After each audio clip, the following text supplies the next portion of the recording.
Voilà. Ok. Ben, bienvenue à toutes et tous ce soir. Si vous avez la chance d'avoir une maison et si vous avez installé sur votre toit des panneaux photovoltaïques, vous êtes sans doute inquiété de ce qu'ils allaient devenir d'ici une vingtaine d'années. Alors c'est un peu le sujet ce soir sur le recyclage du photovoltaïque. Cette soirée, nous allons l'animer en tandem, Jean-Antoine Bord pour Centrale Énergie et puis moi-même pour X Environnement. Donc c'est un événement qu'on organise à deux groupes, Centrale Énergie et X Environnement. Alors j'ai juste quelques mots d'introduction, de remerciement. Nous remercions nos invités qui ont accepté d'intervenir ce soir. Marie Lacombe de Soren. La Soren, c'est l'éco-organisme en charge du photovoltaïque. Et Antoine Chalot, directeur général de Rosy. Rosy, c'est une start-up à la pointe du recyclage du photovoltaïque. Et je dois aussi remercier, pour nous avoir aidés à préparer cette conférence, Daniel Suchet, qui est présent ce soir et qui m'a vraiment aidé à finalement entrer en contact avec vous, Marie Lacombe, et vous, Antoine Chalot. Euh, donc, Daniel est maître de conférence à l'IX et organise une série extrêmement intéressante de conférences qui porte le doux nom de Coriolis, ou le nom prestigieux de Coriolis plutôt. Et Daniel collabore avec euh, l'Institut du photovoltaïque d'Île-de-France, l'IPVF. Et je dois aussi remercier Antoine Huard, qui préside le groupe dédié aux énergies renouvelables, qui s'appelle X Renouvelables, et qui par ailleurs dirige une start-up aussi dans le solaire qui s'appelle Verso Énergie. Voici pour les remerciements. Et avant de passer la parole à nos deux invités, Jean-Antoine, il faut que je te passe la parole. Est-ce que tu peux dire un mot sur la conférence que tu as organisée le mois dernier? Bien sûr. Merci Francis et bonsoir à tous. Le 11 mars a eu lieu une conférence sur le recyclage des éoliennes.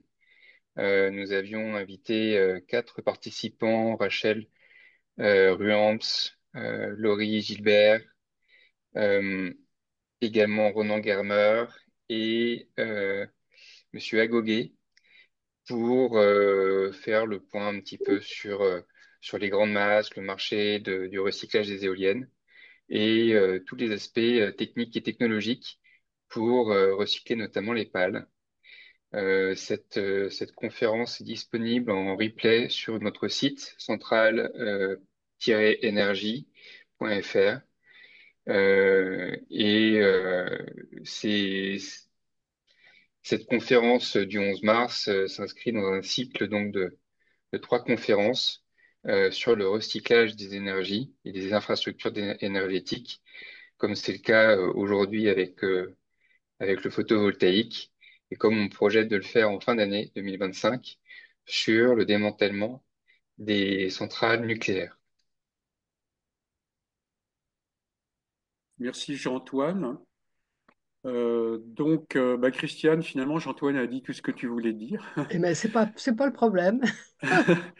Et donc, nous allons pouvoir passer la parole à Marie Lacombe de la Sorène, ou de Sorène, je ne sais pas comment on dit, si on met un article ou pas. Euh, oui, bonsoir à tous. Merci pour l'invitation, Francis. Je vais vous partager quelques slides. Hop.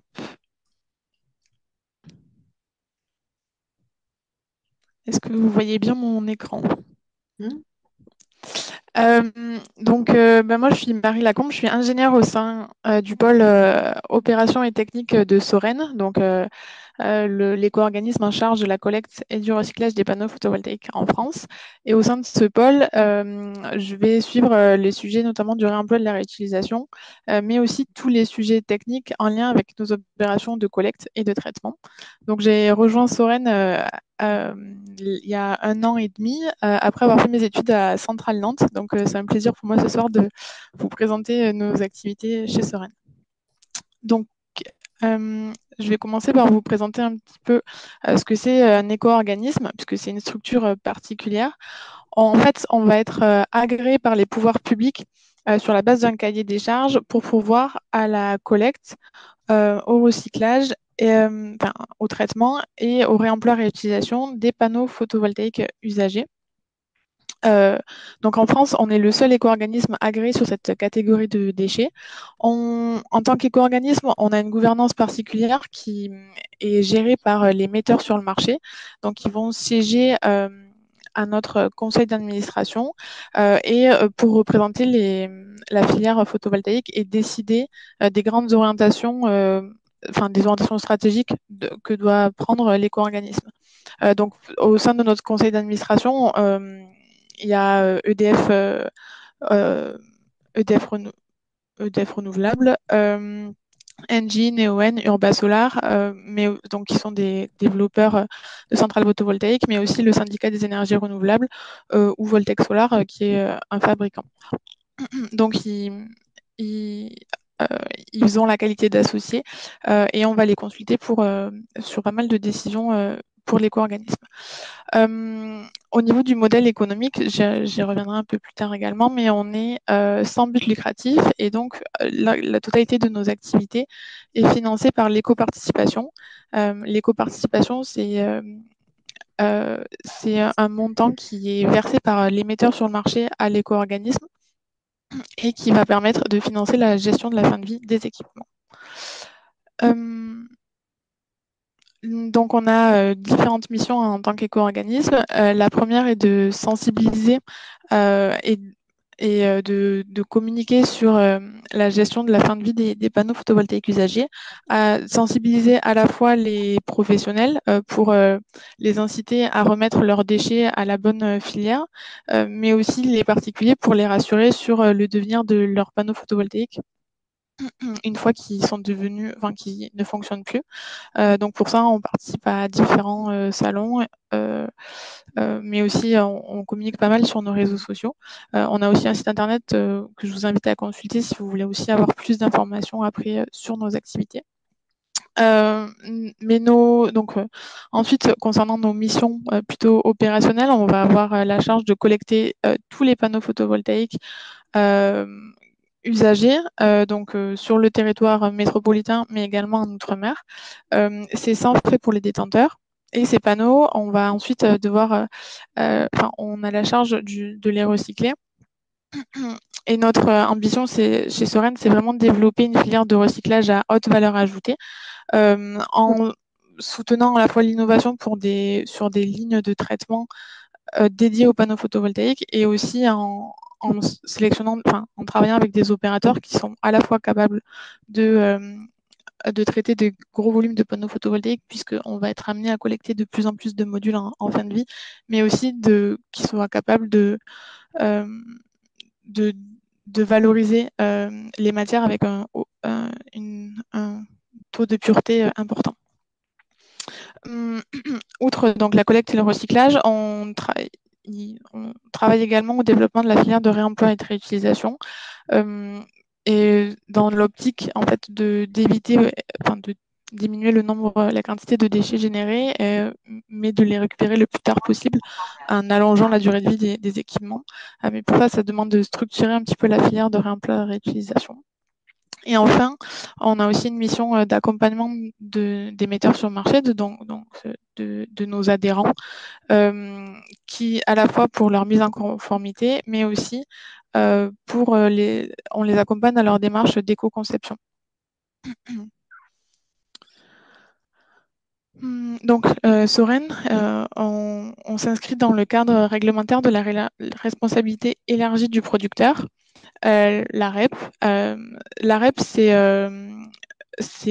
un principe qui est inscrit dans le Code de l'environnement et qui dit que tous les metteurs sur le marché, qu'ils soient fabricants, distributeurs ou importateurs, doivent pourvoir à la gestion de la fin de vie de leurs équipements. Et donc, pour cela, ils ont deux choix. Soit ils mettent en place un système individuel et donc ils vont gérer eux-mêmes la fin de vie de leurs équipements, ou alors ils adhèrent à un système collectif et en fait, ils adhèrent à un éco-organisme. Et donc, nous, en tant que Soren, on va endosser la responsabilité élargie de les responsabilités en termes de gestion de fin de vie des équipements pour nos adhérents. Et donc la REP en France, elle existe pour différents équipements. Il y a plusieurs filières et la première date de 1993 avec la REP sur les emballages. Nous, Soren, on est une filière plus récente.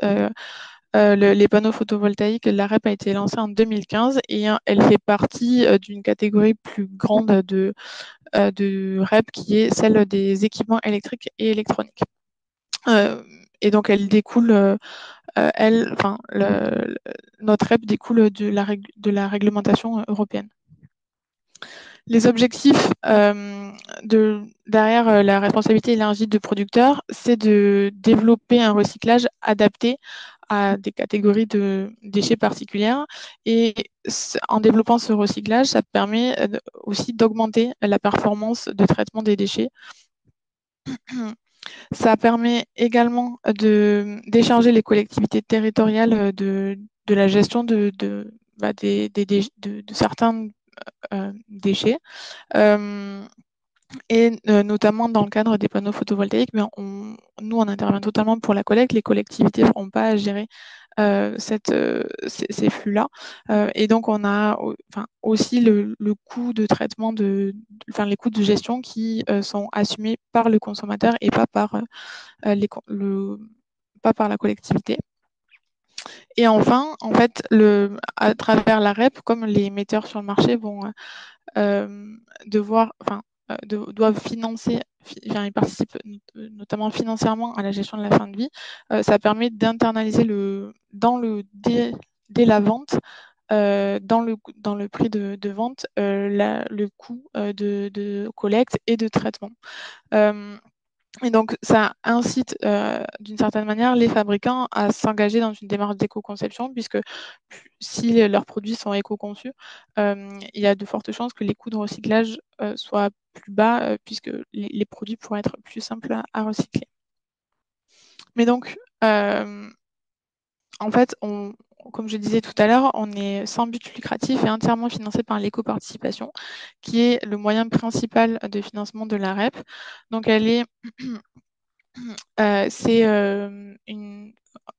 une contribution environnementale visible, on va dire, c'est-à-dire que tous les metteurs sur le marché les metteurs sur le marché français doivent la facturer à leur acheteur, et c'est une ligne qui apparaît vraiment sur la facture. Elle peut pas elle peut pas faire l'objet de marge ou de réfaction. Et son montant, il est fixé par un barème. Donc, c'est nous, Soren, qui créons qui mettons en place ce barème. Et il va prendre en compte différents critères, donc notamment la technologie et le poids des panneaux. Mais également depuis 2025, suite à une évolution de la réglementation, le barème prend en compte des critères d'éco-conception. Donc, en fonction de l'atteinte de certains de ces critères, l'éco-participation que doivent nous reverser les producteurs va être minorée ou majorée pour ainsi favoriser ou pénaliser les acteurs les metteurs sur le marché qui ne s'engageraient pas dans dans une démarche d'économie, d'éco-conception. Donc finalement, notre modèle économique, le modèle économique de l'éco-organisme, il est plutôt assez simple. On va avoir des coûts qui sont liés à la logistique, donc aux opérations de collecte auprès des détenteurs, et des coûts de traitement.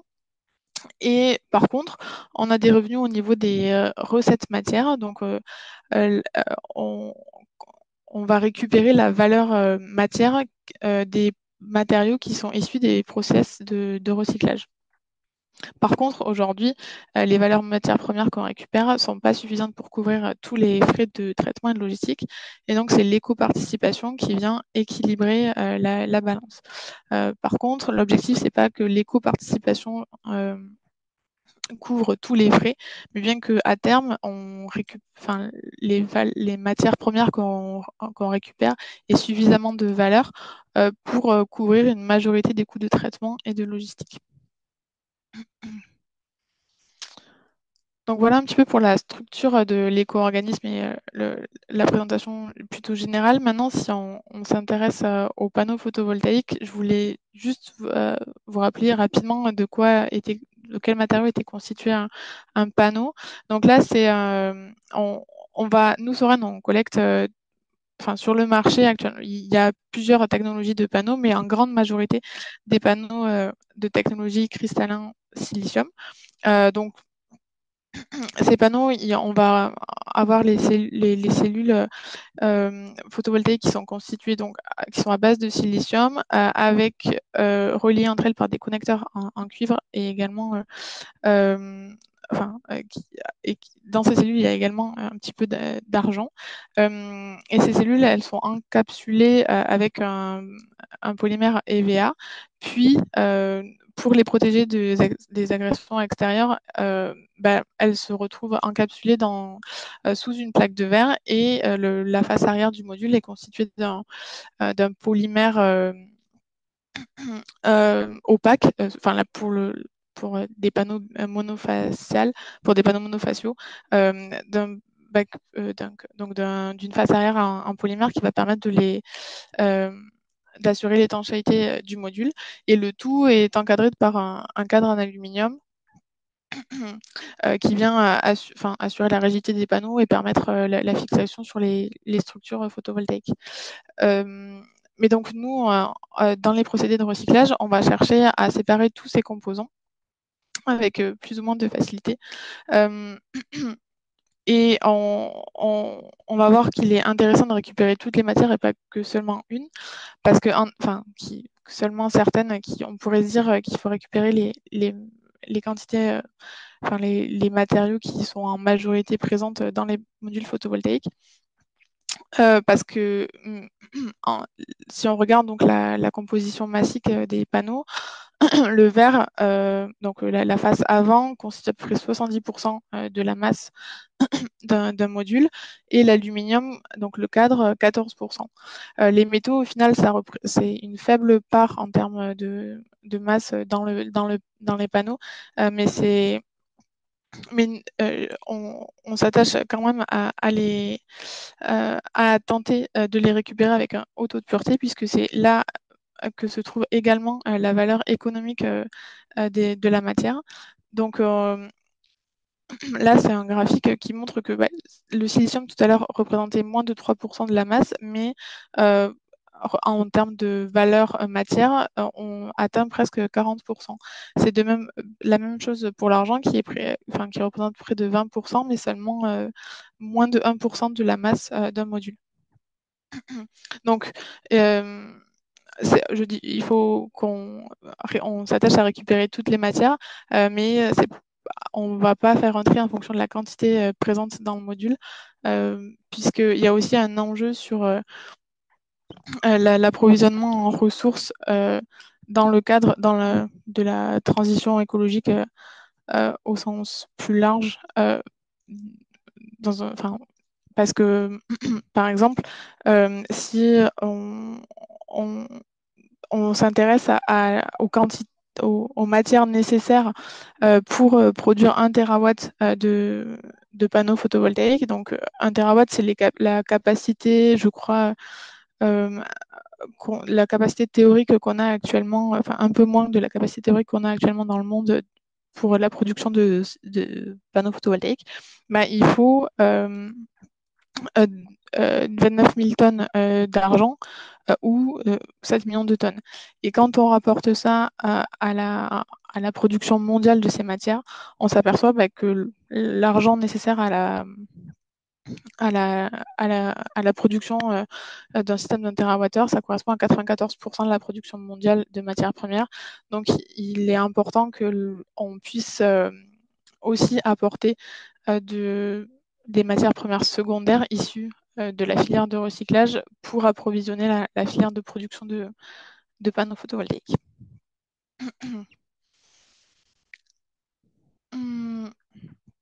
Maintenant, donc nous, avant de recycler les panneaux, il faut d'abord qu'on les collecte. Donc, on va reprendre sans frais auprès des détenteurs tous les panneaux, quelle que soit leur marque, leur technologie. Donc, on a les cristallins silicium, les CDTE, mais aussi des panneaux CIGS. Et enfin, on les récupère quelle que soit leur année de mise sur le marché. Pour les récupérer, on a deux modes de collecte, donc adaptés en fonction des volumes. Donc, si le détenteur a moins de 40 panneaux, il va pouvoir déposer son panneau auprès d'un point d'apport volontaire. Donc, c'est un réseau de distributeurs qui sont en contrat avec nous et qui vont recevoir un soutien à la massification pour récupérer ces panneaux. Et donc, le détenteur doit prendre rendez-vous avec lui et va ensuite déposer ses panneaux photovoltaïques chez le point d'apport volontaire. Et le PA, donc on les appelle les PAV, ils nous demandent ensuite une demande de collecte pour que nous, on vienne récupérer les panneaux dès lors qu'il y en a plus de 40. Donc, par contre, si un détenteur a beaucoup plus de panneaux, donc a plus de 40 panneaux, il peut nous faire une demande d'enlèvement sur notre site internet et on va venir collecter directement sur site ces panneaux. En fonction des informations qu'il nous a transmises via le formulaire, on délègue en fait on donne un ordre de collecte à notre transporteur et il va prendre rendez-vous avec le détenteur pour organiser l'enlèvement. Et donc, on a, pour répondre à cette demande, développé un schéma, on a un schéma logistique particulier. On va sélectionner en fait des opérateurs par des procédures d'appel d'offres, donc des opérateurs à la fois pour le transport logistique, mais aussi des opérateurs pour le traitement. Donc actuellement, notre réseau de logisticiens, il est composé de ces centres de regroupement-là. Ce sont des sites qui vont stocker les petits volumes de panneaux collectés directement chez les détenteurs en attendant qu'ils puissent envoyer un camion complet vers les centres de traitement. Donc, ces centres de regroupement, ça nous permet de faire de l'optimisation logistique. Mais si sur un chantier, il y a de grandes quantités de panneaux et que les camions sont complets, ils vont aller directement vers nos centres de traitement qui sont représentés ici en vert sur la carte. Mais je reviendrai un peu plus en détail tout à l'heure. Donc là, je voulais illustrer un peu comment on collecte les panneaux sur les différents sites. Là, c'est une collecte sur un point d'apport volontaire. Donc, on demande à ce que les panneaux soient palettisés et bien empilés sur les palettes qui doivent être filmées et cerclées pour pas qu'il y ait de soucis aux opérations de chargement et déchargement. Le chargement est par contre à la charge du détenteur. Nous, on va prendre en charge que les coûts de transport et de traitement. Donc, on peut intervenir sur des petits PAV, mais aussi sur des grandes centrales photovoltaïques, avec des conditions d'accès un peu plus ou moins simples parfois. Souvent, ça peut être de la piste. Là, c'est une grande centrale qui faisait aussi l'objet d'installation de modules neufs. Donc, je crois qu'on avait pu bénéficier de rétrologistique en utilisant des camions qui venaient amener des modules neufs. Et donc, on chargeait les camions avec les modules remplacés. Et enfin, on a des collectes un peu plus atypiques. Donc là, c'est une collecte en pirogue en Guyane sur un site isolé. Donc c'est très rare, mais parce que les coûts logistiques sont aussi beaucoup plus importants sur ces collectes-là. Et donc maintenant, si on regarde un peu la collecte depuis 2015, en fait, nous, en tant qu'éco-organisme, on a aussi on a un objectif de collecte du gisement à 85%. Donc, cet objectif, il est représenté en jaune là sur le graphique. on voit que jusqu'à 2020, on atteignait cet objectif. Depuis 2021, on a un peu plus de mal à atteindre nos objectifs de collecte, notamment car on a identifié, euh, on imagine qu'il y a certains des panneaux qui nous échappent parce qu'ils vont être réemployés, réutilisés.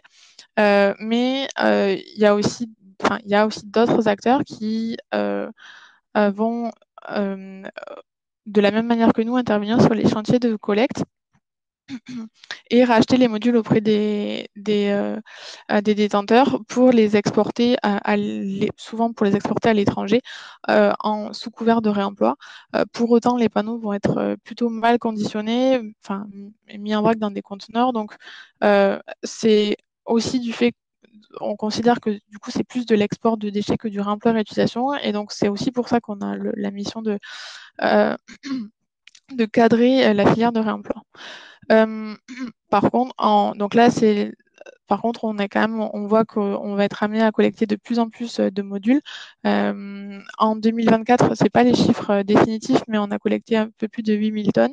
En 2030, on sera beaucoup plus.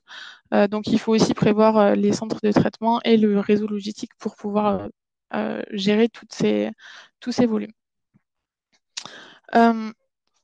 Donc, par contre, enfin, pour pouvoir donc une fois qu'on a collecté les panneaux, ils vont être envoyés sur des centres de traitement. Actuellement, on est en contrat avec quatre centres, dont trois en métropole et un en Allemagne. Les centres, donc on a un centre de traitement qui est vers Toulouse et qui travaille en groupement avec des opérateurs belges. Un centre donc en Nouvelle-Aquitaine, près de Saint-Loubès, en Midi-Aquitaine, qui travaille en collaboration aussi avec Rosy Solar. Et puis un autre centre dans le nord, qui est Gallo, et donc ces trois centres-là sont sur la technologie, traitent les panneaux de technologie cristalline silicium. Mais par contre, on a aussi un autre centre en Allemagne qui, lui, va récupérer que des panneaux de la marque First Solar, dont la technologie est à base de tellurure de cadmium. Et donc, il y a deux de ces centres, le centre de traitement en Occitanie, pour les CSI, il y a deux procédés de recyclage qui sont utilisés. Donc, le premier, c'est le procédé par broyage. Donc, on va d'abord avoir une étape de pré-démantèlement. Donc, on retire le câble, le boîtier de jonction et le cadre du panneau. Et puis, le laminé va passer au broyeur. Et ensuite, il y a différentes étapes de séparation, de criblage, des fractions en fonction de leur taille, de leur densité, de leurs propriétés magnétiques qui vont s'opérer pour pouvoir séparer les différentes fractions. Et in fine, on récupère des fractions de verre métalliques et organiques principalement. Donc ça, c'est le procédé par broyage qui nous va permettre notamment de traiter des gros volumes de panneaux, et aussi les panneaux cassés. En complément de ce procédé, on travaille également avec Envie-de-Aquitaine qui a développé, qui exploite cette ligne de traitement. Et cette technologie, elle a été développée au Japon, mais c'est la première ligne qui existe en France avec cette technologie-là. Donc, c'est une technologie par délamination par lame chaude. Donc, pareil, il y a toujours une étape de pré-démantèlement avec le retrait du cadre et du boîtier de jonction. Et ensuite, le laminé va être soumis à une lame chaude qui vient décoller la plaque de verre des cellules photovoltaïques et de la face arrière du module. Donc, c'est un procédé qui permet de récupérer une plaque de verre plutôt assez propre. Et derrière, les cellules photovoltaïques vont donc être envoyées chez Rosy Solar, où elles vont subir un procédé par pyrolyse pour retirer les polymères, et ensuite un traitement par chimie douce et un traitement mécanique pour récupérer les différentes fractions métalliques. Mais ça, je laisserai Antoine vous le détailler plus en détail. Vous le détailler. Et donc, ces deux procédés-là vont nous permettre aujourd'hui de traiter les panneaux, quel que soit leur état. Ils ont chacun a leur avantage, mais ils sont surtout complémentaires. Euh, et enfin, pour finir assez rapidement, on a également, donc Soren, on a également en tant qu'éco-organisme la mission de favoriser le réemploi et la réutilisation des équipements. Euh, et donc pour cela, on a travaillé en collaboration avec plusieurs parties prenantes, avec des parties prenantes de la filière photovoltaïque et également avec l'IPVF, puisque l'idée c'était de créer un groupe de travail de créer un groupe de travail pour définir des critères techniques que doivent respecter les modules de réemploi et de réutilisation, afin d'éviter que ces panneaux soient, d'assurer que ces panneaux puissent être réutilisés. Et donc l'objectif de ce groupe de travail, c'était de définir les tests que doivent subir des panneaux pour être éligibles à la seconde vie. Et être éligible à la seconde vie, ça veut dire être, assurer que le panneau puisse être utilisé en toute sécurité par l'acheteur, qu'il ait une certaine durée de vie résiduelle et qu'il soit un minimum performant. Donc pour ça, on a défini 4 niveaux de contrôle. Le premier niveau, c'est l'inspection visuelle. Ensuite, un diagnostic électrique qui permet de vérifier les performances du module. Non, pardon, de vérifier l'isolation du module. Donc, on va tester la résistance d'isolement. Un test d'électroluminescence qui permet de vérifier l'état intérieur des cellules. Et enfin, la mesure de puissance IV qui permet de connaître les caractéristiques électriques des panneaux. Et donc, l'objectif après, à l'issue de ce groupe de travail, c'est de sélectionner des opérateurs qui vont s'engager dans ces activités de test. Et pour cela, puisque l'activité de test est assez coûteuse, on a l'obligation de mettre en place un fonds de soutien au réemploi et à la réutilisation.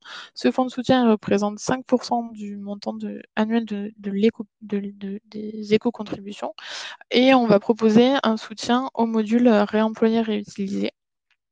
Et à travers cette mise en place d'un réseau d'opérateurs de test, on espère instaurer un cadre technique qui vont permettre qui vont limiter les problématiques d'export illégal de déchets, puisque des panneaux seront éligibles à la seconde vie dès lors qu'ils auront passé les tests comme on les a définis.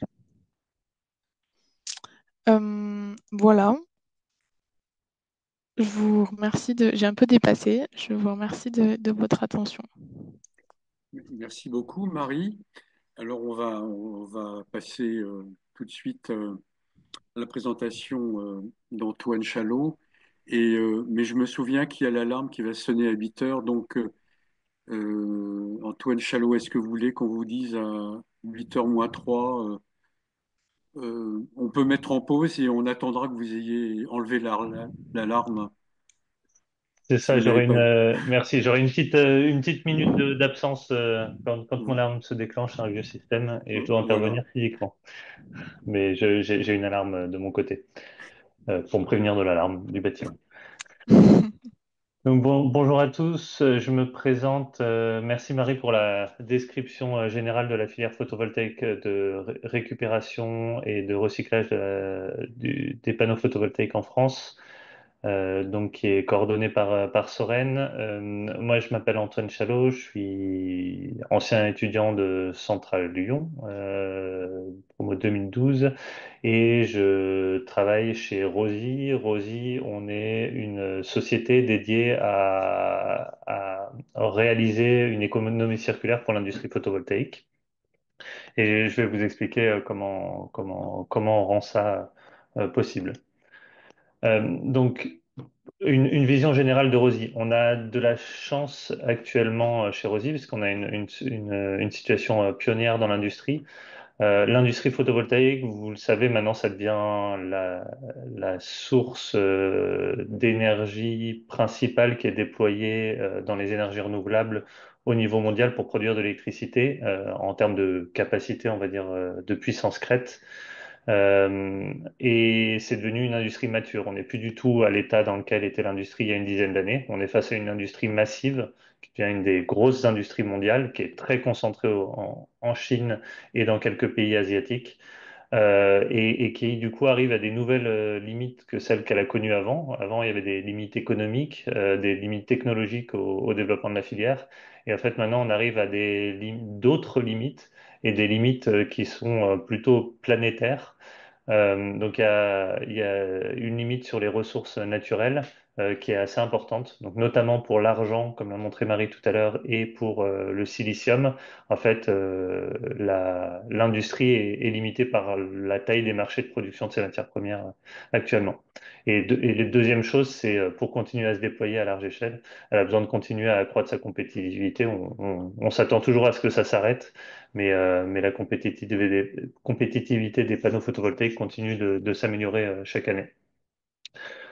Chez Rosy, en fait, on a développé des procédés qui sont pionniers au niveau mondial pour récupérer les matériaux de haute pureté qui sont contenus dans les panneaux photovoltaïques ou qui sont perdus pendant la fabrication, mais je ne m'attarderai pas à cet aspect-là, on va se concentrer sur la fin de vie des panneaux photovoltaïques.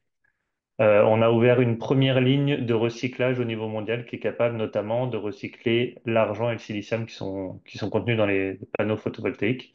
Et on vise à permettre le recyclage dans nos usines au niveau européen d'ici à 2027. Donc on a une technologie pionnière en termes de qualité et de quantité de valeur récupérée au niveau des matériaux. On a développé beaucoup de technologies en interne, ce qui fait qu'on a une grande famille de brevets aujourd'hui et qui continue à s'accroître au fur et à mesure du temps. Notre premier site de recyclage, je vais y revenir, il a ouvert ses portes en 2023, il y a 2 ans. Et on vise à ouvrir deux autres usines, une en Espagne, une en Allemagne dans les 2 années qui viennent. On est un peu plus d'une quarantaine d'employés de Rosy et on a levé 7,5 millions d'euros et on continue à lever des fonds pour financer nos usines. Pour faire un bref historique de Rosy, Rosy, on est une société qui a été créée à Grenoble en partenariat avec des travaux qui ont été effectués à l'Université de Grenoble en 2017, donc il y a un peu plus de 7 ans maintenant. Et sur les premières années, on va dire les 3 premières années, la question était de passer d'une échelle laboratoire sur certains procédés à une échelle un peu plus mature industriellement qui permettait d'évaluer si les technologies qui étaient développées étaient industrialisables. Et grâce à des soutiens, notamment de l'ADEME, de BPI France et au final du challenge EIC au niveau européen, on a pu passer à l'étape suivante, c'est-à-dire industrialiser nos procédés. En 2021, on a été retenu, comme Marie l'a présenté, par Soren en partenariat avec Envie de Aquitaine pour monter une usine de recyclage de panneaux photovoltaïques. Nos partenaires Envie de Aquitaine travaillent du côté de Bordeaux et nous, notre usine est à côté de Grenoble. Et donc pendant ces 2 années, on a construit notre usine qui a démarré en 2023. Et actuellement, donc on passe dans une phase opérationnelle et d'optimisation de nos procédés. Et puis, on prévoit l'ouverture de nouvelles lignes de recyclage en Espagne et en Allemagne. Pour revenir un petit peu sur les défis, pour que vous ayez des ordres de grandeur en jeu dans l'industrie photovoltaïque, le défi des ressources matérielles. Donc, on a installé jusqu'à aujourd'hui, enfin même, on a dû dépasser les 2000 gigawatts de capacité photovoltaïque installée dans le monde. Maintenant, c'est un taux de croissance qui reste toujours très très important, même s'il y a eu des petits soubresauts ces 3, 4 dernières années. En termes de volume, on parle de plus d'un million, maintenant plus d'un million et 1,5 million de tonnes de silicium, de polysilicium, donc de silicium de qualité photovoltaïque. C'est du silicium très pur, c'est à peu près un tiers de la production mondiale de silicium qui est consommée par le photovoltaïque. C'est devenu en quelques années la principale consommation de silicium dans le monde. Et au niveau de l'argent, on est à plus de 15% maintenant. Mon slide date un peu de la production mondiale de l'argent qui est destinée à l'industrie photovoltaïque. Pareil, première consommation mondiale d'argent, c'est pour le photovoltaïque. Donc, dans ce cadre-là, si on réfléchit à long terme, une des façons de continuer à développer du photovoltaïque et de pas être trop limité par ces ressources-là, bah, c'est de récupérer les matières qui sont comprises, qui sont incluses dans ces panneaux photovoltaïques quand ils atteignent leur fin de vie. Euh, En termes de volume, quand on parle des volumes des panneaux photovoltaïques, aujourd'hui on est au début de la vague. Vous avez vu sur la présentation de Marie au niveau de la France, c'est à peu près la même tête dans tous les pays dans le monde. On est au début d'une énorme vague de panneaux photovoltaïques à recycler. Et l'ordre de grandeur en 2050, c'est 60 millions de tonnes, probablement bien plus finalement avec les développements récents dans les années récentes, de panneaux photovoltaïques à recycler d'ici 2050. Et donc, ça veut dire construire, mettre en place des systèmes de collecte et des usines de recyclage capables de recycler des millions de tonnes par an de panneaux photovoltaïques. Dans ces panneaux photovoltaïques, on a de l'argent en petite quantité, mais très importante au niveau mondial, du silicium de haute pureté, du cuivre, de l'aluminium et du verre de haute transparence. Et donc, c'est ça qu'on va chercher à recycler chez Rosy.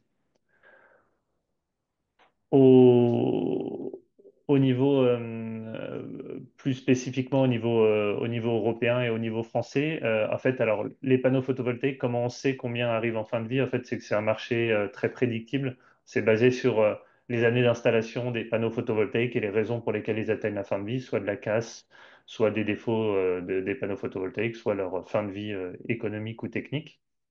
Et donc, on peut prédire dans les années qui viennent combien de panneaux seront à collecter et à recycler en France, en Europe et dans chaque pays.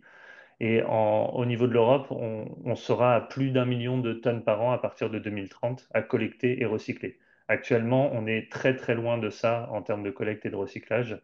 La France est un pays un peu pionnier dans ce domaine-là, mais on est encore loin d'atteindre ces chiffres-là. On a quand même la chance en France d'avoir un marché réglementé. On est soumis à la réglementation déchets électriques et électroniques, d'équipements électriques et électroniques. Et en France, je dis pas ça pour faire plaisir à Marie, mais on est le pays le plus structuré au niveau de la filière. On n'est pas le plus gros en termes de volume, mais on est le plus structuré au niveau de la filière. Et donc, on a un financement qui est structuré par l'éco-contribution et on a une communication qui est assez claire, c'est-à-dire les acteurs sur le marché savent ce qu'ils doivent faire de leurs panneaux. Ceux qui ne le font pas, ils savent qu'ils font pas la bonne chose, quoi, qui rentrent pas dans la filière officielle. L'Allemagne, par contraste, c'est un marché beaucoup plus grand. 50% des panneaux historiquement installés en Europe sont installés en Allemagne. Et par contre, c'est un marché beaucoup moins structuré. Et donc, le taux de collecte par rapport à la taille du marché est beaucoup moins important dans les filières légales. Et donc, nous, chez Rosy, on s'inscrit dans ce développement, dans cette dynamique au niveau européen. Alors, qu'est-ce qu'on fait chez Rosy qui se différencie de ce qui se fait autre part? Nous, ce qu'on a décidé de prioriser depuis le début, c'est de récupérer le maximum de valeur dans les matériaux qui sont dans les panneaux de la valeur des matériaux qui sont dans les panneaux photovoltaïques. On reprend le schéma que Marie a présenté tout à l'heure. Donc, la partie active des cellules photovoltaïques, elle est au centre d'un sandwich dans le panneau photovoltaïque. Ça représente que 3% de la masse totale du panneau photovoltaïque, mais c'est ça qui produit l'électricité. Et tout ça, c'est encapsulé entre une couche généralement au dos qu'on appelle le backsheet, qui est un polymère très, très solide, souvent un polymère fluoré. Sur la face avant, une plaque de verre très transparente. Autour, un cadre en aluminium qui permet de fixer le panneau sur sa structure. Et derrière, un boîtier de jonction et des câbles. En termes de masse, on a plus de 70% de la masse qui est du verre, plus de 10%, 10-15% qui est de l'aluminium. Mais en fait, l'essentiel de la valeur se trouve dans les cellules photovoltaïques qui sont au centre du sandwich. Et ces matières, c'est du silicium, du cuivre et de l'argent. Et en fait, chez Rosy, nous, ce à quoi on s'est attaché, c'est récupérer l'ensemble de ces matériaux et notamment les matériaux qui sont dans les cellules photovoltaïques. Et je vais venir sur comment on le fait, mais c'est ça qui drive notre activité. Par contraste, quand on fait du broyage, la difficulté, c'est que les polymères de l'encapsulant collent tous les matériaux ensemble et c'est très difficile de raffiner derrière les matériaux d'extraire cette valeur. Donc chez Rosy, on extrait à peu près 3 fois plus de valeur sur les matières recyclées que nos concurrents qui font du broyage. Et on s'applique à réintégrer ces valeurs dans des industries de pointe. Notamment, on travaille sur le verre avec AGC, qui est un des leaders mondiaux du verre plat, avec Evonik, qui est un des plus grands chimistes pour le silicium, et avec Metalor sur l'argent, pour le recyclage de l'argent. Pour montrer un petit peu comment ça se passe à l'intérieur de notre usine, en fait, on a 3 étapes principales de traitement pour les panneaux photovoltaïques. La première étape, c'est une étape de pyrolyse. L'objectif de cette étape, en fait, c'est de se débarrasser du principal handicap pour recycler les panneaux photovoltaïques, qui sont les polymères de l'encapsulant et les polymères du backsheet. Donc ceux-là, ils nous embêtent parce qu'ils permettent pas de séparer correctement. Donc on commence par les pyrolyser, donc on les transforme en gaz. Ces gaz, on les brûle avec l'objectif de récupérer la chaleur de la pyrolyse, parce que ça produit énormément d'énergie pendant le procédé. Et ça, c'est un procédé qui nécessite une atmosphère à l'intérieur du four très contrôlée et une grande maîtrise des risques de sécurité sur ce procédé-là. Et donc, c'est un travail qui a été fait sur plusieurs années par Rosy pour arriver à un procédé industriel maîtrisé comme on l'a aujourd'hui. À la sortie de ce procédé, on est parti de panneaux qui étaient entiers. Alors, on a enlevé le boîtier de jonction et les câbles, mince, le cadre et et le boîtier de jonction c'est des choses assez faciles. Et on obtient, nous, un mix de pyrolysa. Et dans ce pyrolysa, on a le verre, les rubans de cuivre qui tiennent les cellules photovoltaïques ensemble et les cellules photovoltaïques elles-mêmes. Donc on passe dans une deuxième étape, un deuxième atelier, c'est un atelier de séparation mécanique dans lequel on va utiliser des machines vibrantes et différents types de séparation mécanique pour séparer les flux et éviter les contaminations croisées. Et c'est le fait d'avoir fait la pyrolyse avant qui permet d'atteindre des hauts taux de pureté dans chacun des flux.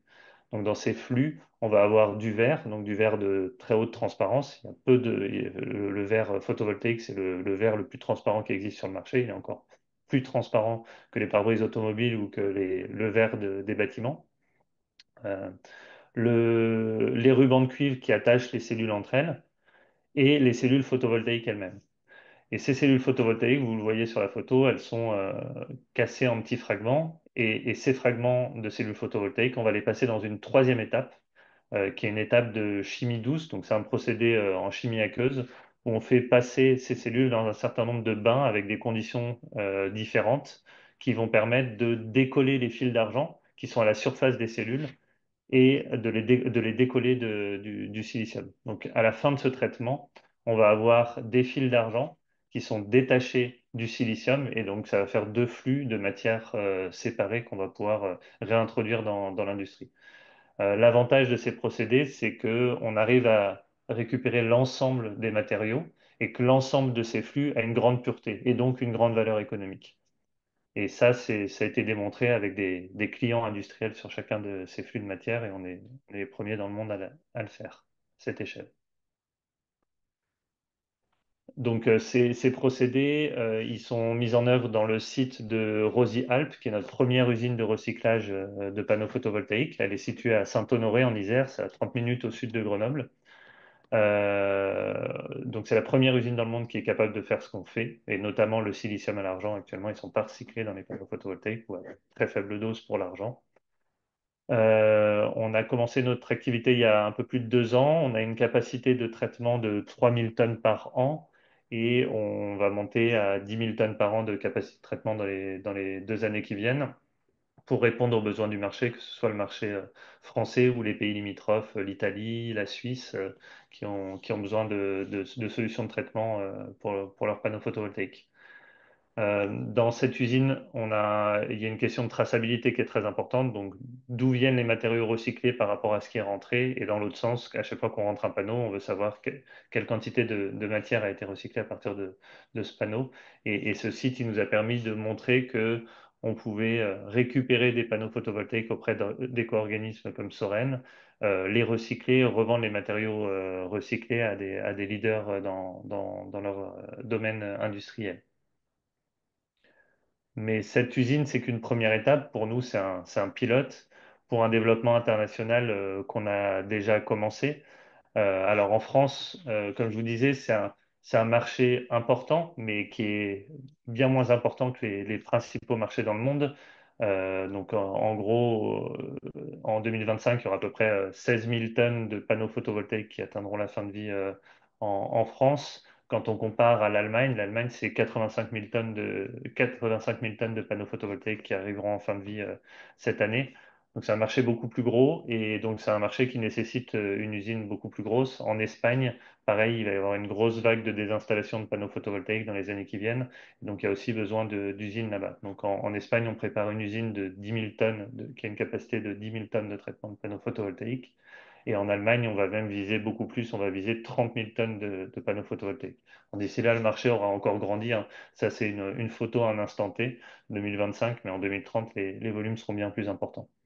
Et au-delà de ces pays-là, on pourra servir les pays limitrophes comme la Suisse, la Belgique, les Pays-Bas, l'Angleterre qui sont à côté, qui sont des marchés aussi importants, avant de pouvoir développer des usines localement quand les marchés sont suffisamment importants. Euh, il y a aussi des marchés plus lointains, mais qui sont très importants. Les États-Unis, notamment, qui ont installé beaucoup de photovoltaïques, le Japon et la Chine, qui est de très loin le premier pays où les panneaux photovoltaïques sont installés en masse. Et donc, on a déjà des demandes pour développer ces technologies, nos technologies là-bas. Un petit point sur l'aspect environnemental, parce que c'est important de le mentionner. Pourquoi on fait du recyclage? Il y a une question d'accès aux ressources. C'est une question stratégique, on va dire. Comment avoir les ressources nécessaires à notre industrie en Europe? Le recyclage, c'est une composante essentielle du futur industriel européen. Et le deuxième aspect important, c'est les impacts environnementaux de la production de ces matières premières et le recyclage permet de les diminuer. Donc on s'arrête souvent sur l'impact CO2, c'est pas le seul, mais c'est le plus parlant pour tout le monde. En gros, quand on recycle les matières premières qu'on recycle nous chez Rosy, dans notre usine de Rosy-Alpes, on émet 2 fois moins de CO2 que s'il avait fallu produire ces matériaux par des méthodes conventionnelles qui comprennent du recyclage, puisque pour l'aluminium et le cuivre, aujourd'hui, une bonne partie est déjà produite en recyclage. Par contre, il y a d'autres matériaux comme le verre solaire ou le silicium, qui sont absolument 100% des matériaux vierges. Euh, donc le potentiel, hein, si on compare au marché européen en 2030, si tous les panneaux étaient recyclés correctement avec des procédés de notre type, ça serait 1 million de tonnes par an de CO2 qu'on pourrait éviter. Donc c'est clairement non négligeable.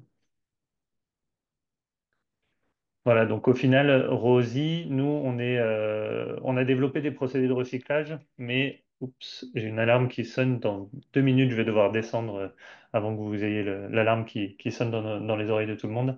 On est à la fois un recycleur, mais on se voit surtout comme un producteur de matières premières. Nous, on produit des matières premières à partir de panneaux en fin de vie et on répond à des exigences de qualité qui sont très importantes que ce soit sur le silicium, qui est utilisé dans des procédés chimiques par la suite, l'argent, l'aluminium, le verre, tous nos clients, ils ont des gros critères de qualité, des critères assez importants. Ils ne sont pas habitués à utiliser des produits recyclés, surtout pour le verre et le silicium. Et donc, c'est vraiment un nouveau métier de production de matériaux que le recyclage à haute valeur ajoutée qu'on fait. Mais on est aussi présent, du coup, auprès des éco-organismes pour recycler les panneaux solaires. Dans certains pays, il n'y a pas forcément d'éco-organismes, donc on passe directement avec les propriétaires de centrales. Et on recycle aussi des déchets industriels de production, et notamment on recycle les panneaux, les déchets de production des quelques usines survivantes en Europe dans le domaine du photovoltaïque. Et en France, c'est le cas de Voltec et de Heliop, qui est une société plus récente. Voilà, je vais m'arrêter ici et je pense qu'on peut passer à une séance de questions-réponses qui pourra intéresser l'auditoire. Et je vais juste m'absenter dans 1 minute pour désactiver l'alarme de mon bâtiment. Merci à tous. Merci à vous. Euh, C'était passionnant et je crois qu'on a beaucoup de questions dans le speak-up. On va peut-être quand même vous laisser désactiver Je veux bien commencer par Oui, une question plutôt adressée à Marie dans ce cas. oui, c'est ça qu'on va peut-être faire. Question spéciale sereine. Voilà, voilà. Et donc, dans le Speak Up, Alors, Antoine, tu vois une des première choses. question peut-être. Quel est le coût moyen de la collecte et du recyclage d'un panneau aujourd'hui?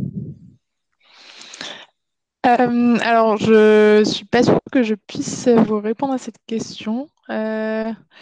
Aujourd'hui, on a, enfin, j'ai le coût global des opérations par rapport aux tonnes collectées, mais je n'ai pas euh, l'info pour ça. Euh, le traitement, peut-être, enfin, au niveau des coûts de traitement, si pour une fourchette, on est entre, je pense, 200 euros et 450 euros la tonne. Après, il y a les recettes matières qui viennent minorer ces valeurs-là.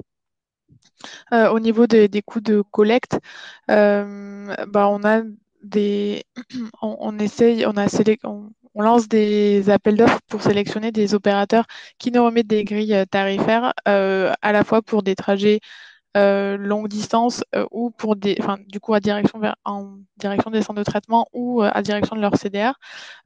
Et donc, il y a et sur les coûts de CDR, il y a aussi des coûts de stockage qui vont s'appliquer.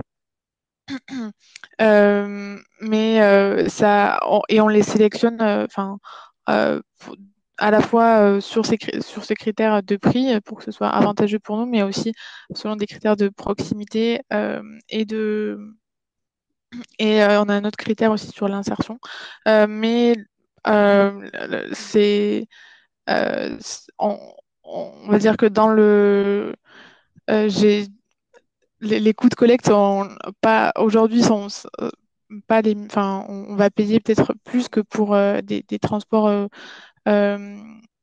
euh, comment dirais-je, pour d'autres matières, mais les coûts de transport et de traitement vont être amenés aussi à diminuer au fur et à mesure qu'on va développer des solutions de traitement industriel et qui vont permettre de faire baisser les coûts de traitement. Aujourd'hui, on soutient aussi enfin, des procédés innovants, donc il y a euh, euh, je pense, les coûts de traitement, une part qui permet enfin, le passage de l'échelle, enfin, oui, voilà, une part qui sert à inciter et à favoriser le développement de la filière de recyclage.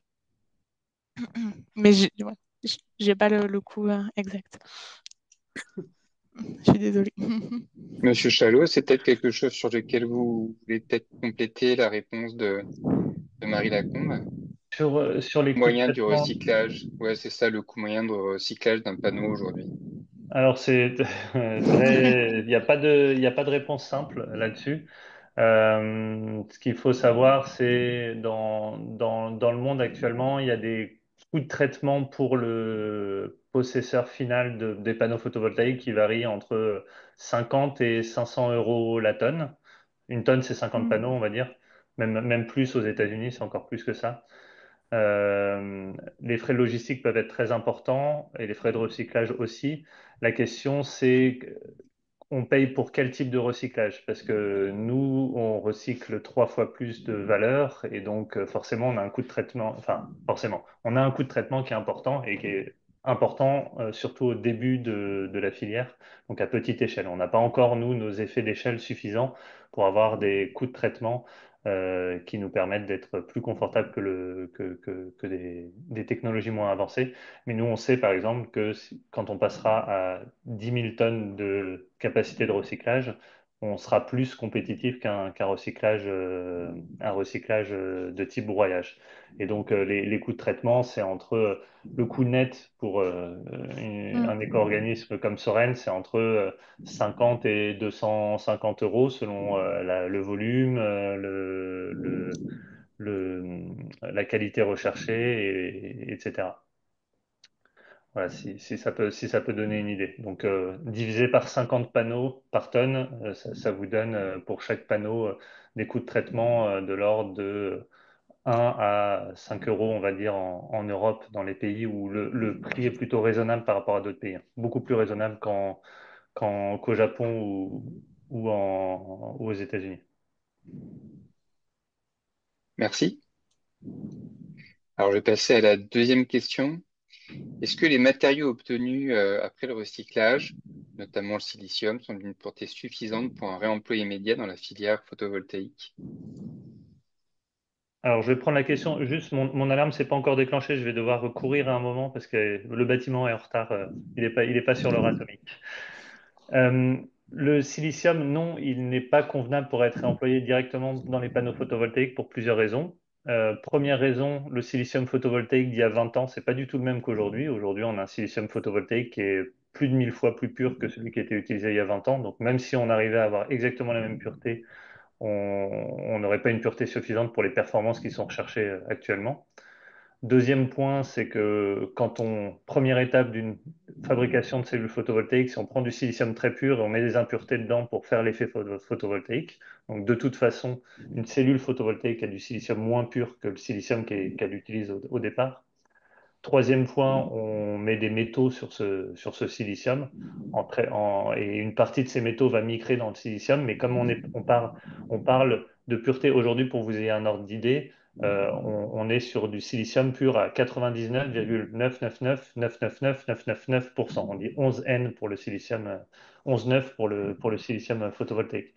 Donc ça, quoi que vous fassiez, dès que vous touchez le silicium, de quelque façon que ce soit, c'est pollué. Et donc on n'a pas ces puretés-là en sortie de procédé. Par contre, on a un silicium, nous, quand on le recycle, qui est beaucoup plus pur que du silicium métallurgique. Le silicium métallurgique, c'est lui qu'on purifie ensuite pour atteindre la qualité de silicium photovoltaïque. Donc nous, on a un grade qui est intermédiaire entre le silicium métallurgique d'aujourd'hui, le plus pur, et le silicium photovoltaïque. Et donc, aujourd'hui, on peut remplacer très facilement du silicium métallurgique. Et avec les volumes qui vont augmenter, les industriels pourront adapter leurs procédés pour se baser sur du silicium aussi pur que celui qu'on a, nous, actuellement, et donc améliorer encore plus leur performance économique, environnementale dans leurs procédés. Et deuxième chose, deuxième aspect, euh, on le renvoie pas, on pourrait le renvoyer dans la filière photovoltaïque, c'est-à-dire que ça pourrait être purifié en Allemagne par Wacker, qui est un producteur reconnu au niveau mondial de silicium photovoltaïque, mais ça voudrait dire qu'il part ensuite en Chine pour être utilisé, transformé en cellules photovoltaïques. Et pour nous, la priorité est plus d'aller dans des usages industriels européens pertinents que de rentrer absolument dans la filière photovoltaïque. C'est bien de le faire, mais c'est pas essentiel que de rester en boucle fermée dans une même industrie tant qu'on utilise la valeur réelle des matériaux dans l'application qui est visée. J'ai une Merci. question de curiosité, c'est est-ce que c'est la même pureté pour le photovoltaïque que pour les puces électroniques? Maintenant, c'est devenu quasiment la même pureté, ouais. C'est encore un peu meilleur pour les dernières puces électroniques. Le photovoltaïque d'aujourd'hui est plus pur que l'électronique d'il y a 10-15 ans Ah oui. en termes de pureté. Mais l'électronique est devenu encore plus exigeant lui aussi. Merci pour votre réponse. Une question peut-être pour Marie Lacombe. Quelle est la répartition de la REP entre gestion individuelle et adhésion à une structure collective sur le marché? Alors, en France, on est le seul filière agréé pour la collecte et le traitement des panneaux photovoltaïques usagés. Donc, dans le cadre de la REP, on est en effet le seul système collectif. Mais à ma connaissance, il n'y a pas de système individuel qui est mis en place. Donc, bah, si les metteurs sur le marché veulent être en conformité, ils doivent remettre les panneaux à Soren.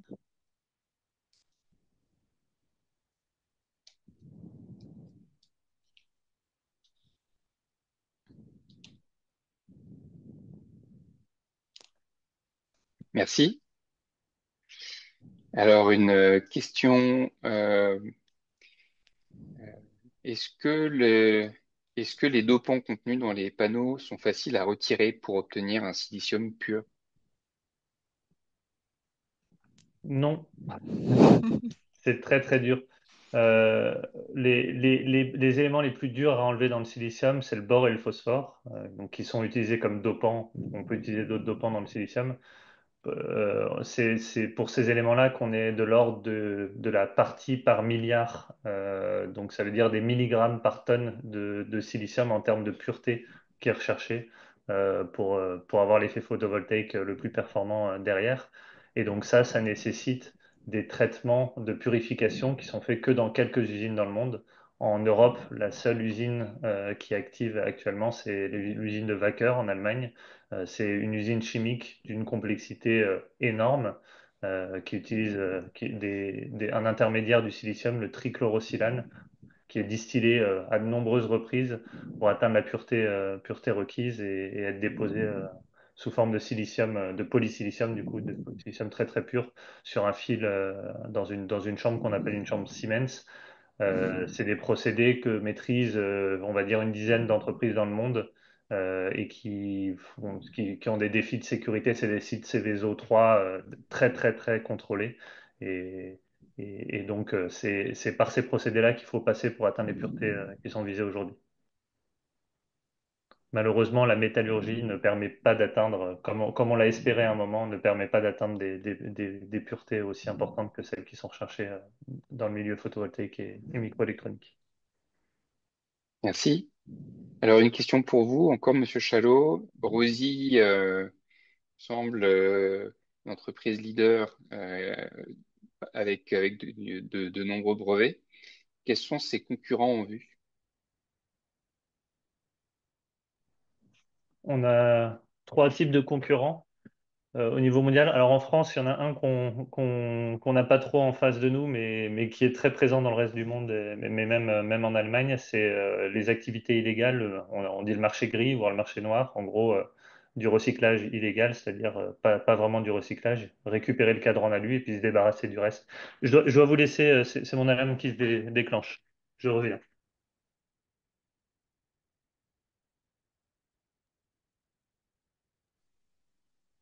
Alors, bon, peut-être que je peux apporter une réponse un peu à la question, mais pas forcément en termes de concurrents directs de Rosy, puisqu'ils ont vraiment une spécificité sur la récupération du silicium et de l'argent dans les cellules.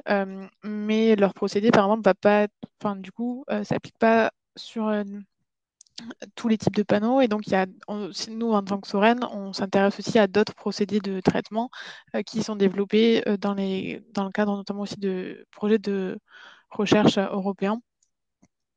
Mais donc, à l'heure actuelle, aujourd'hui, on travaille avec...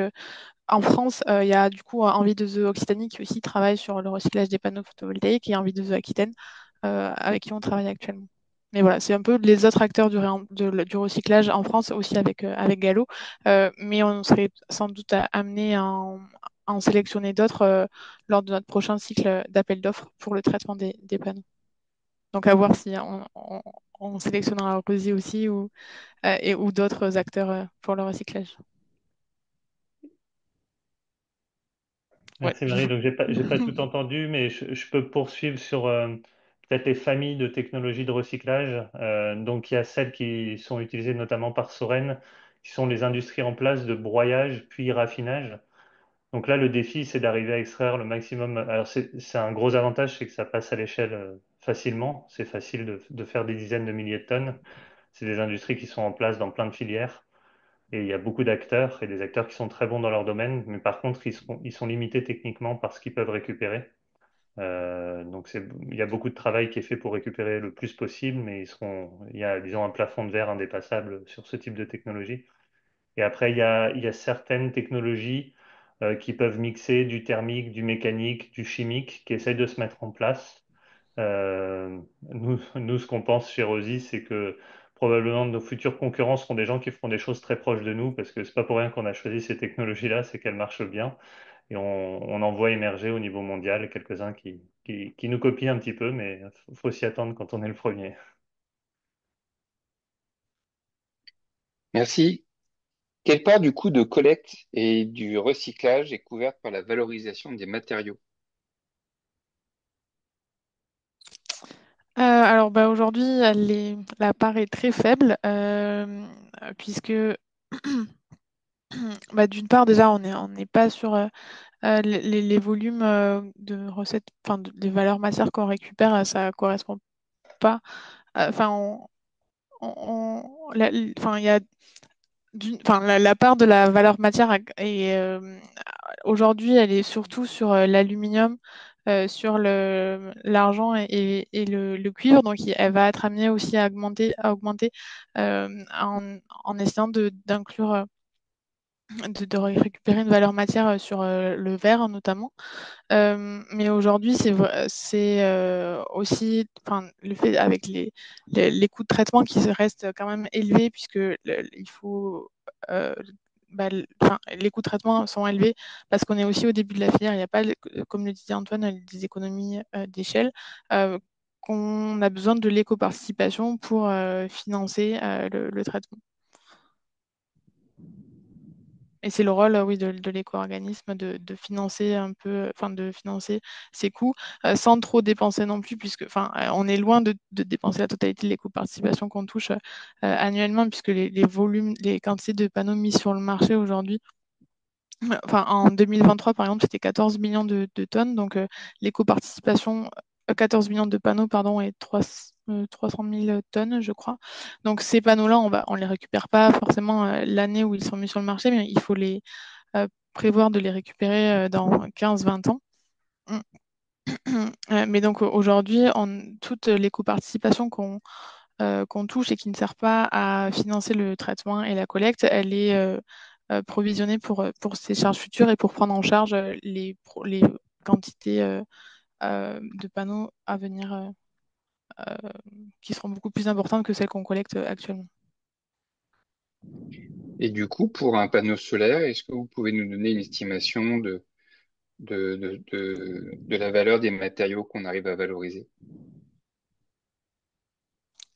C'est le graphique que j'avais un peu présenté en pourcentage. Le silicium, c'est autour de 40%, et puis l'argent, je crois, c'est 20%. Mais ça dépend des indices des matières aussi qui peuvent varier avec la situation économique ou d'autres facteurs. Euh, Nous, pour parler de Rosy, on sort aujourd'hui à peu près 15 euros de matière par panneau traité.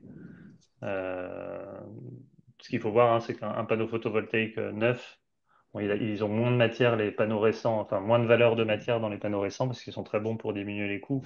Mais un panneau neuf aujourd'hui, ça coûte 80 euros.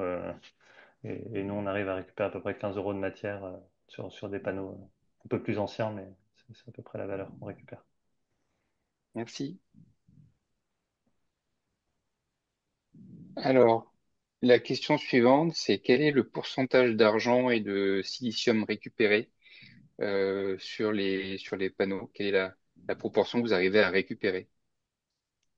Euh, donc, comme je disais, alors je pourrais pas parler sur ceux qui font du broyage, mais enfin, si ce que je peux vous dire, c'est qu'ils récupèrent pas du silicium sous la forme du silicium, parce que quand on parle de pureté dans le silicium, c'est pureté à plus de 99%, et ça, il y a personne qui sait le faire à part nous actuellement. On estime dans nos procédés qu'on a à peu près à 80% d'efficacité de recyclage dans ce qui rentre par rapport à ce qui sort. Mais on a une grosse incitation financière à recycler la totalité. Donc c'est un gros volet de notre développement dans les 10 ans à venir, c'est d'aller chercher chaque pourcent supplémentaire pour améliorer les marges de notre procédé.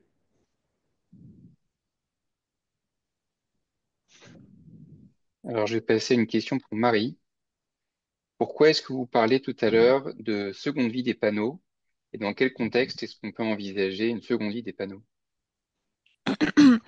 euh, Mais aujourd'hui, enfin, déjà, il y a un cadre réglementaire pour enfin, dans le cadre de la prévention des déchets, enfin, et de respecter la hiérarchie des modes de traitement. Donc, le meilleur déchet, c'est celui qui n'est pas produit, donc c'est celui qui va être utilisé le plus longtemps possible. Et donc, le réemploi et la réutilisation, c'est l'idée de prolonger la durée de vie des équipements, puisqu'on sait que aujourd'hui, on s'aperçoit que, enfin, les panneaux vont arriver en fin de vie pour différentes raisons. On estime qu'ils ils sont conçus pour une durée de vie enfin, de minimum 20 ans, mais certains installateurs, enfin certains actuellement, en fait, enfin, on constate qu'on récupère des panneaux qui ont pas 20 ans, qui sont beaucoup plus jeunes, mais qui ont une durée de vie de 10-15 ans. Euh, et ces pratiques-là, elles vont être amenées à se développer de plus en plus, puisque avec le contexte actuel économique, enfin, le prix des panneaux neufs est très bas. Donc on remarque qu'il y a pas mal de pratiques de repowering. Donc c'est enfin, les exploitants de centrales vont choisir de remplacer une partie de leurs modules, car la puissance des panneaux neufs est supérieure à celle des panneaux qu'ils ont installés il y a 15 ans. Il y a eu un gros boom technologique et de grands progrès sur les puissances des panneaux. Aujourd'hui, les panneaux qui sont mis sur le marché, c'est 700 watts. Les panneaux qui ont 10-15 ans, c'est entre 200, enfin, entre 200 watts. Donc, il y a des pratiques de repowering qui en fait, vont remplacer des modules qui sont encore fonctionnels, certes moins puissants, et qui vont être remplacés par des modules beaucoup plus performants. Et ça va permettre donc de conserver les tarifs de rachat de l'électricité et de pouvoir, des fois, dans certains cas, installer des panneaux et installer une nouvelle centrale sur une même surface et donc augmenter la puissance fournie par la centrale. Et donc, nous, Soren, on imagine qu'il y a ici un gisement pour des panneaux de seconde vie, puisque les panneaux qui sont remplacés, certes, sont moins puissants, mais restent fonctionnels. Mais pour assurer qu'ils aient une seconde vie, justement, on a mené des travaux pour savoir sur quels critères on pouvait évaluer les performances des panneaux et vérifier qu'ils soient bien réutilisables. Et donc, on estime que pour qu'ils aient une seconde vie, il faut qu'ils passent un certain nombre de tests et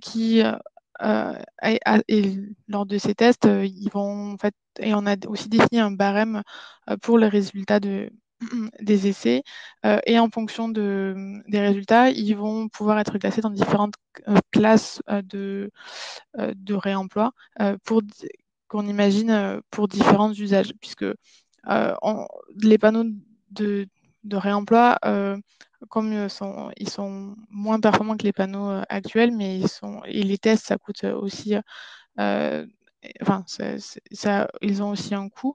On va pas être compétitif pour une installation sur des centrales où l'enjeu c'est la performance. Donc ça peut être ces panneaux de seconde vie vont pouvoir être utilisés notamment pour des installations par les collectivités locales sur du mobilier urbain, des choses comme ça. Mais aussi, des panneaux, ça va aussi permettre de remplacer certains panneaux qui seraient endommagés sur des centrales photovoltaïques et qui datent de 15 ans, mais qui ne vont pas faire l'objet de repowering. Donc, par exemple, si on a un panneau qui est cassé en bout de ligne sur une centrale, il faut savoir que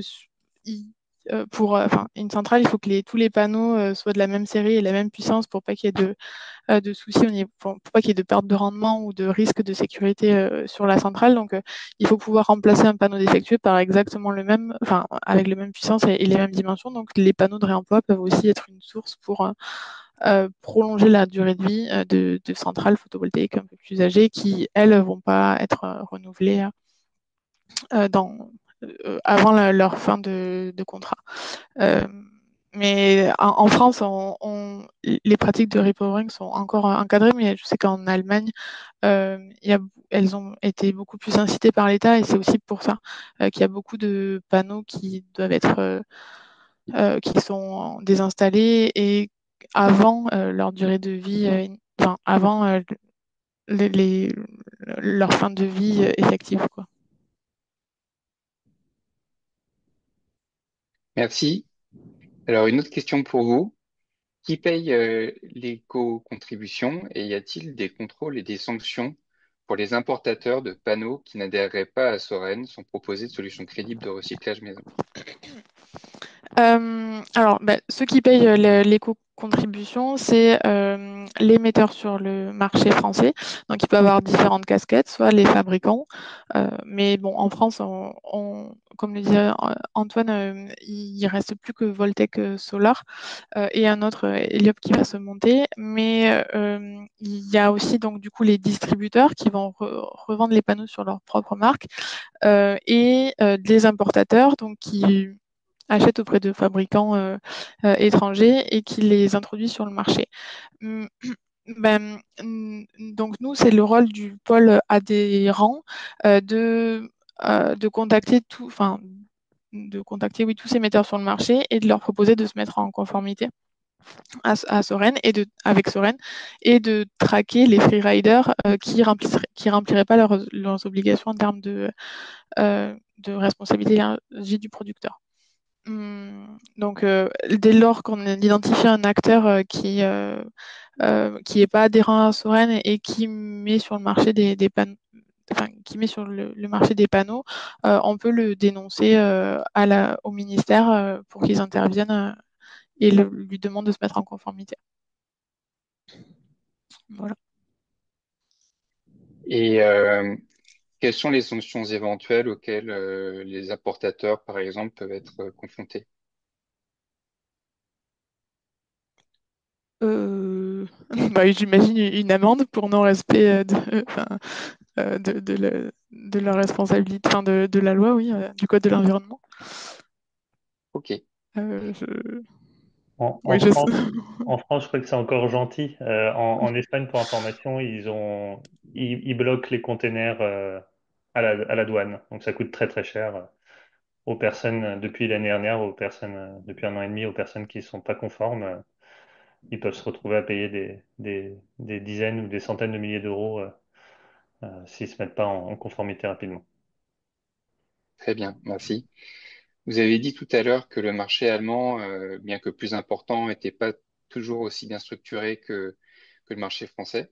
Comment cela se traduit-il dans la pratique? Alors, en Allemagne, en fait, il n'y a pas un seul éco-organisme. C'est possible de devenir, tout le monde peut devenir un peu éco-organisme pour peu de faire un peu de paperasse administrative. Du coup, ça incite les acteurs à aller chercher le moins-disant en termes de tarifs, parce que ça permet d'être plus compétitif vis-à-vis du client sur le prix final qui est payé. Donc, il y a une partie des acteurs qui sont avec des éco-organismes de premier plan, Techiway, PV Cycle sont deux grands en Allemagne. Et il y en a d'autres qui essayent de trouver des façons de payer moins cher. Il y a eu notamment une entreprise qui faisait beaucoup d'exports qui est illégale, même s'il n'a jamais été coincé par une sanction du tribunal. Et du coup, ce que ça veut dire pour nous en tant que recycleurs, nous en tant qu'industriels, le but c'est que le maximum de flux rentre dans la filière légale. Ça veut dire donc avoir des prix de traitement très compétitifs, avec un objectif justement d'aller à un prix de traitement nul pour nous en Allemagne. Et c'est pour ça qu'on a besoin de passer à une échelle très importante. C'est pour pouvoir recycler gratuitement, voire payer une partie du transport des panneaux solaires en Allemagne pour inciter les acteurs à respecter la réglementation. Parfait, merci. Madame Lacombe, quel est le taux de collecte aujourd'hui des panneaux photovoltaïques usagés? Alors, on a un objectif réglementaire de 85% de collecte du gisement. Aujourd'hui, on est plus autour de 50-60% de collecte de pourcentage de collecte du gisement. Et donc, on a identifié depuis 2021 des acteurs, en effet, qui captent des déchets de panneaux photovoltaïques enfin, des panneaux photovoltaïques qu'ils estiment ne pas être des déchets, mais et qui vont aller les racheter auprès de détenteurs et les exporter en conteneurs à l'étranger. Et donc, cet acteur-là, on l'a notamment dénoncé aux douanes et et au ministère qui font une enquête, et l'enquête est en cours pour essayer de coincer et d'arrêter qu'il arrête ses activités d'export. Mais il y a d'autres acteurs aussi qui vont collecter les modules et ne pas nous les remettre. Mais on estime que c'est voilà, autour de 40% du gisement qui nous échappe de cette manière. Très bien. Si. Alors, peut-être une question pour Monsieur Chalot ou vous d'ailleurs, Madame Lacombe. Quels sont les avantages de la technologie par broyage par rapport à la technologie par délamination? Quelles sont les différences clés? Quelles sont les autres que technologiques? L'avantage clair, c'est que c'est disponible aujourd'hui à grande échelle et que ça peut passer à l'échelle rapidement et que c'est pas très cher à mettre en œuvre. Donc, c'est moins de valeur récupérée, mais moins de coûts opérationnels. Donc ça, c'est le gros avantage. Le défaut, c'est les débouchés des matières recyclées. Donc recycler légalement, c'est un terme assez large de ce qu'on peut faire comme étant du recyclage. Le recyclage, c'est juste réutiliser en tant que matière première un élément. Ça ne veut pas dire que c'est fait à la juste valeur du matériau à l'intérieur. Donc le recyclage à haute valeur ajoutée, c'est de faire en sorte d'utiliser le plein potentiel de chacun des matériaux qui sont dans un panneau solaire quand on le réintroduit. Marie, je te laisse compléter. Oui, en effet, bah, c'est ça, c'est qu'aujourd'hui, on a besoin du broyage et c'est des procédés qui sont quand même adaptés aux panneaux photovoltaïques. Les panneaux ne sont pas traités avec d'autres catégories de déchets. C'est vraiment des lignes dédiées et des, des réglages qui sont faits sur chacune des machines pour essayer de récupérer les fractions les plus pures. Mais en effet, intrinsèquement, le broyage, ça va plus mélanger les matériaux. Enfin, ça conduit à un mélange un peu plus des matières et donc on a plus de résidus de broyage. Mais aujourd'hui, ça a l'avantage de complémenter les filières, du coup, par exemple, la technologie de délamination, puisque cette technologie-là, elle va être efficace aussi pour récupérer le verre plat et ce verre plat va pouvoir être valorisé chez des verriers, enfin chez des acteurs du verre plat, mais si le panneau est cassé, par exemple, la technologie est moins performante. Aujourd'hui, on a aussi des panneaux qui vont arriver, enfin qui sont qu'on collecte à la suite de catastrophes climatiques, notamment là à Mayotte, le passage du cyclone Chido, ça génère des quantités du coup non prévues de panneaux qui sont dans un état très dégradé. Le cadre est déjà séparé du reste et donc le broyage est moins regardant aussi sur la qualité entrante du panneau. Et ça permet aussi de faire, en termes de capacité de traitement, faire face peut-être à des pics aussi de production de déchets pour une période, en attendant que les filières, enfin que la technologie de délamination ou la technologie de ROSI puisse monter en compétence pour aussi se partager les flux avec le broyage. Mais on arrive quand même à recycler. En effet, le terme recycler est assez global, mais pour l'instant, c'est les deux technologies qui sont complémentaires. Très bien, merci. Alors, une question pour vous, Madame Lacombe. Combien coûtent l'éco-contribution? Est-ce un pourcentage du prix ou un montant en fonction de la puissance des panneaux? Alors, ça va être en fonction de la technologie, en fonction du poids unitaire du panneau. Et également en fonction de l'atteinte de certains critères d'éco-conception. Donc ces critères-là, en fait, on va demander le bilan carbone du panneau, le taux d'argent dans les cellules, le taux de plomb, enfin les perturbateurs, le taux de perturbateurs pour le recyclage, notamment de matières enfin, comme le plomb, et le pourcentage d'intégration, enfin oui, le pourcentage de matière recyclée intégrée dans le panneau. Ça, c'est des critères enfin, on a ces 4 critères-là, et en fonction de si il déclare atteindre 2 de ces objectifs, l'éco-participation va être modulée et revue à la baisse. Et donc ça c'est une nouveauté depuis 2025, mais donc les metteurs sur le marché nous font des déclarations semestrielles des quantités de panneaux qu'ils ont mis sur le marché, et en fonction de leur déclaration, on leur refacture derrière l'éco-participation Et en pour un fonction de ce panneau, barème. en gros, cette éco-contribution, elle s'élève à combien? Alors avant, le dernier chiffre que j'ai, c'était avant le barème éco-modulé, et on était en moyenne à 0,55 euros, donc 55 centimes par panneau. Donc loin des coûts de traitement. Mais comme je vous le disais, on a 14 millions de panneaux qui ont été mis sur le marché en 2023, et c'est un peu plus en 2024. Donc aujourd'hui, on, on- on-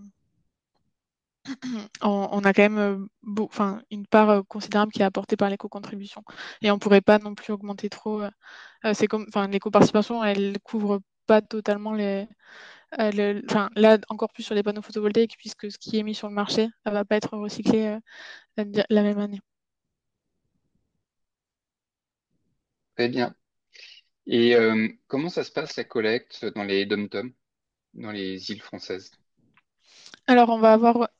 Ah oui, c'était pas sur la slide, mais on a aussi des opérateurs de regroupement à La Réunion, en Martinique, en Guadeloupe, en Guyane. À Mayotte, on travaille un peu plus avec des prestations ad hoc, puisque sur le territoire, on n'a pas d'opérateur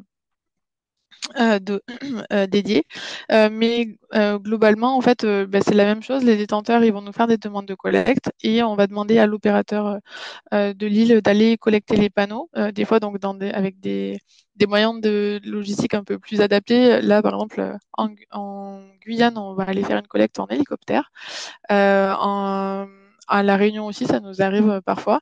Euh, et donc ensuite, les panneaux, ils sont empotés dans des conteneurs par ces opérateurs de regroupement et envoyés à la métropole pour traitement. Il y a avant, on procédait par annexe 7, donc c'était assez simple pour faire venir des conteneurs depuis les Outre-mer vers la métropole. Aujourd'hui, on est soumis à la règle, à une règle, pardon, à une procédure de notification, et donc c'est des procédures administratives un peu plus complexes et un peu plus longues, qui nécessitent une demande d'autorisation auprès de chaque port auquel le conteneur va être par lequel le conteneur va passer. Donc, pour pallier un peu à cette solution, on a, du moins à La Réunion et à Mayotte, avec d'autres éco-organismes, on utilise une ligne directe, un porte-conteneur euh, entre du coup la Réunion et Le Havre, qui nous permet d'évacuer plus simplement les conteneurs de ces territoires-là. Et pareil, on va essayer de privilégier les lignes directes pour éviter d'avoir à passer par ces procédures de notification qui sont un peu plus longues à mettre en place. Mais sinon, les panneaux sont traités en métropole, puisque aujourd'hui, il n'y avait pas encore les volumes, et les volumes sur ces îles, sur ces territoires-là sont aussi très fluctuants, puisqu'ils vont plus dépendre des aléas climatiques. Certains modules se dégradent aussi plus vite du fait des conditions climatiques, notamment avec l'air marin. Il y a certains panneaux qui se dégradent plus vite. Mais donc jusqu'à présent, il n'y avait pas les volumes nécessaires, ou pertinents pour installer une solution de traitement en Outre-mer.